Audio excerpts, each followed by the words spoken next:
Hi ವೀಕ್ಷಕರೇ, ಎಲ್ಲರಿಗೂ ನಮಸ್ಕಾರ. ನೋಡಿ, ಗೃಹಲಕ್ಷ್ಮಿ ಯೋಜನೆಯ 12ನೇ ಕಂತಿನ ಹಣಕ್ಕಾಗಿ ಸಾಕಷ್ಟು ಫಲಾನುಭವಿಗಳು ಕಳೆದ 1 ತಿಂಗಳಿಂದ ವೆಯ್ಟ್ ಮಾಡ್ತಾ ಇದ್ರಿ. ಇಂತಹ ಪ್ರತಿಯೊಂದು ಫಲಾನುಭವಿಗಳ ಬ್ಯಾಂಕ್ ಖಾತೆಗೆ ಕೊನೆಗೂ ಸರ್ಕಾರದಿಂದ 12ನೇ ಕಂತಿನ ಹಣ ಜಮಾ ಆಗ್ತಾ ಇದೆ. ನಾಳೆ ಸೋಮವಾರ ಅಂದರೆ ಸೆಪ್ಟೆಂಬರ್ 30ರಂದು ಕರ್ನಾಟಕದ 27 ಜಿಲ್ಲೆಗಳ ಫಲಾನುಭವಿಗಳ ಬ್ಯಾಂಕ್ ಖಾತೆಗೆ ಸರ್ಕಾರ ಗೃಹಲಕ್ಷ್ಮಿ ಯೋಜನೆಯ 12ನೇ ಕಂತಿನ ಹಣನ ಜಮಾ ಮಾಡ್ತಾ ಇದೆ. ಅದೇ ರೀತಿ ಸಚಿವೆ ಲಕ್ಷ್ಮೀ ಹೆಬ್ಬಾಳ್ಕರ್ ಅವರು 13ನೇ ಕಂತಿನ ಹಣ ಮತ್ತು 14ನೇ ಕಂತಿನ ಹಣ ಕುರಿತು ಪ್ರತಿಯೊಂದು ಫಲಾನುಭವಿಗಳಿಗೆ ಒಂದು ಮುಖ್ಯವಾದ ಮಾಹಿತಿನ ಕೊಟ್ಟಿದ್ದಾರೆ. ಹಾಗಾದರೆ ಬನ್ನಿ ವೀಕ್ಷಕರೇ, ಆ ಒಂದು ಮಾಹಿತಿ ಏನು ಅಂತ ತಿಳ್ಕೊಳ್ಳೋಣ. ಅದಕ್ಕಿಂತ ಮೊದಲು ನೋಡಿ ವೀಕ್ಷಕರೇ, ವಿಡಿಯೋ ನೋಡ್ತಾ ಇರುವ ಪ್ರತಿಯೊಬ್ಬರ ಹತ್ರ ಕೂಡ ಒಂದು ಚಿಕ್ಕ ರಿಕ್ವೆಸ್ಟ್ ಇದೆ. ನೀವೇನಾದ್ರೂ ಇನ್ನೂ ಕೂಡ ನನ್ನ ಚಾನಲ್ನ ಸಬ್ಸ್ಕ್ರೈಬ್ ಆಗಿಲ್ಲ ಅಂದರೆ ದಯವಿಟ್ಟು ಪ್ರತಿಯೊಬ್ಬರೂ ಚಾನಲ್ನ ಸಬ್ಸ್ಕ್ರೈಬ್ ಮಾಡ್ಕೊಳ್ಳಿ, ಹಾಗೆ ವಿಡಿಯೋಗೆ ಒಂದು ಲೈಕ್ನ ಕೊಡಿ. ಹೌದು ವೀಕ್ಷಕರೇ, ಕಳೆದ 1 ತಿಂಗಳಿಂದ ಸಾಕಷ್ಟು ಫಲಾನುಭವಿಗಳು ಪ್ರತಿನಿತ್ಯವೂ ಕೂಡ ಗೃಹಲಕ್ಷ್ಮಿ ಯೋಜನೆಯ 12ನೇ ಕಂತಿನ ಹಣಕ್ಕಾಗಿ ವೆಯ್ಟ್ ಮಾಡ್ತಾ ಇದ್ರಿ.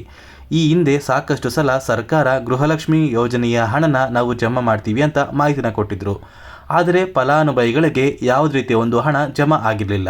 ಇದೀಗ ಕೊನೆಗೂ ಫಲಾನುಭವಿಗಳ ಬ್ಯಾಂಕ್ ಖಾತೆಗೆ ಸೋಮವಾರ ಅಂದರೆ ಸೆಪ್ಟೆಂಬರ್ 30ರಿಂದ ಗೃಹಲಕ್ಷ್ಮಿ ಯೋಜನೆಯ 12ನೇ ಕಂತಿನ ಹಣ ಜಮಾ ಮಾಡ್ತಾ ಇದ್ದೀವಿ ಅಂತ ಸಚಿವೆ ಲಕ್ಷ್ಮೀ ಹೆಬ್ಬಾಳ್ಕರ್ ಅವರೇ ಪ್ರತಿಯೊಂದು ಫಲಾನುಭವಿಗಳಿಗೆ ಒಂದು ಮುಖ್ಯವಾದ ಮಾಹಿತಿನ ಕೊಟ್ಟಿದ್ದಾರೆ. ಇದರ ಜೊತೆಗೆ ಸರ್ಕಾರದಿಂದ ಆಗಸ್ಟ್ ಮತ್ತು ಸೆಪ್ಟೆಂಬರ್ ತಿಂಗಳ ಹಣ ಅಂದರೆ 13ನೇ ಕಂತಿನ ಹಣ ಮತ್ತು 14ನೇ ಕಂತಿನ ಹಣ ಕುರಿತು ಕೂಡ ಸರ್ಕಾರದಿಂದ ಒಂದು ಮುಖ್ಯವಾದ ಭರ್ಜರಿ ಗುಡ್ ನ್ಯೂಸ್ನ ಕೂಡ ಕೊಟ್ಟಿದ್ದಾರೆ.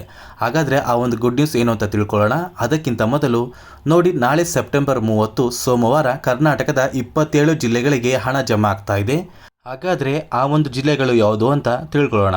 ಮೊದಲಿಗೆ ವೀಕ್ಷಕರೇ, ಬಾಗಲಕೋಟೆ, ಬೆಂಗಳೂರು ನಗರ, ಬೆಂಗಳೂರು ಗ್ರಾಮಾಂತರ, ಬೆಳಗಾವಿ, ಬಳ್ಳಾರಿ, ಬೀದರ್, ವಿಜಯನಗರ, ಚಾಮರಾಜನಗರ, ಚಿಕ್ಕಬಳ್ಳಾಪುರ, ಚಿಕ್ಕಮಗಳೂರು, ಚಿತ್ರದುರ್ಗ, ದಕ್ಷಿಣ ಕನ್ನಡ, ದಾವಣಗೆರೆ, ಗದಗ, ಕಲಬುರಗಿ, ಹಾಸನ, ಹಾವೇರಿ, ಕೊಡಗು, ಕೋಲಾರ, ಕೊಪ್ಪಳ, ಮಂಡ್ಯ, ಮೈಸೂರು, ರಾಯಚೂರು, ರಾಮನಗರ, ಶಿವಮೊಗ್ಗ, ತುಮಕೂರು, ಉಡುಪಿ, ಉತ್ತರ ಕನ್ನಡ, ಯಾದಗಿರಿ ಮತ್ತು ಬಿಜಾಪುರ ಈ ಜಿಲ್ಲೆಯ ಪ್ರತಿಯೊಂದು ಫಲಾನುಭವಿಗಳಿಗೂ ಸರ್ಕಾರ ಗೃಹಲಕ್ಷ್ಮಿ ಯೋಜನೆಯ 12ನೇ ಕಂತಿನ ಹಣನ ನಾಳೆ ಸೆಪ್ಟೆಂಬರ್ 30 ಅಂದರೆ ಸೋಮವಾರ ಜಮಾ ಮಾಡಲಾಗ್ತಾ ಇದೆ.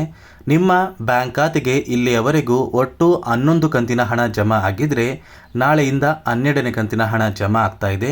ಇದರ ಜೊತೆಗೆ ಸರ್ಕಾರದಿಂದ 13ನೇ ಕಂತಿನ ಹಣ ಹಾಗೂ 14ನೇ ಕಂತಿನ ಹಣ ಕೂಡ ಫಲಾನುಭವಿಗಳ ಬ್ಯಾಂಕ್ ಖಾತೆಗೆ ಬಿಡುಗಡೆ ಮಾಡೋದ್ರ ಬಗ್ಗೆ ಸಚಿವೆ ಲಕ್ಷ್ಮೀ ಹೆಬ್ಬಾಳ್ಕರ್ ಅವರು ಮುಖ್ಯವಾದ ಮಾಹಿತಿನ ಕೊಟ್ಟಿದ್ದಾರೆ.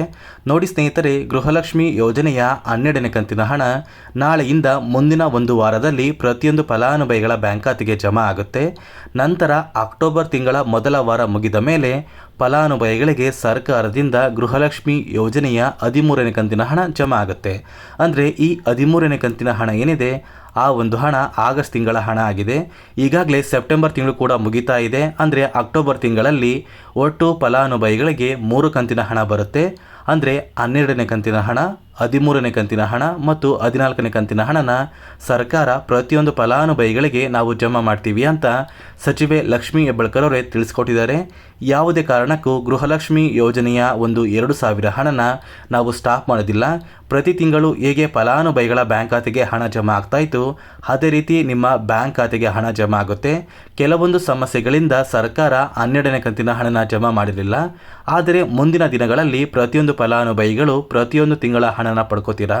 ಈಗಾಗಲೇ ಗೃಹಲಕ್ಷ್ಮಿ ಯೋಜನೆಯಲ್ಲಿ ಸುಮಾರು 1,23,00,000 ಫಲಾನುಭವಿಗಳು ಇದ್ದರು. ಈ ಫಲಾನುಭವಿಗಳಲ್ಲಿ ಸುಮಾರು 2 ಲಕ್ಷ ಫಲಾನುಭವಿಗಳ ಒಂದು ಹೆಸರನ್ನ ಸರ್ಕಾರ ತೆಗೆದಿದ್ದಾರೆ.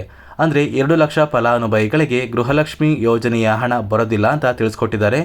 ಉಳಿದ 1,21,00,000 ಫಲಾನುಭವಿಗಳಿಗೆ ಖಂಡಿತವಾಗಿಯೂ ಗೃಹಲಕ್ಷ್ಮಿ ಯೋಜನೆಯ ಈ 3 ಕಂತಿನ ಹಣ ಬರುತ್ತೆ.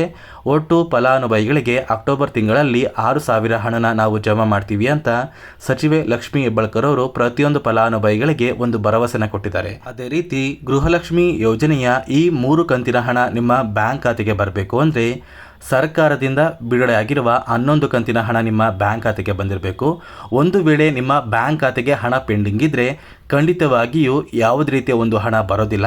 ಅದೇ ಒಂದು ಕಾರಣಕ್ಕೆ ನಿಮ್ಮ ಊರಿಗೆ ಹತ್ತಿರವಿರುವ ಮಹಿಳಾ ಮತ್ತು ಮಕ್ಕಳ ಅಭಿವೃದ್ಧಿ ಇಲಾಖೆಗೆ ಭೇಟಿ ನೀಡಿ ಯಾವ ಕಾರಣಕ್ಕೆ ನಿಮ್ಮ ಬ್ಯಾಂಕ್ ಖಾತೆಗೆ ಹಣ ಇನ್ನೂ ಪೆಂಡಿಂಗ್ ಇದೆ ಅಂತ ತಿಳ್ಕೊಳ್ಳಿ.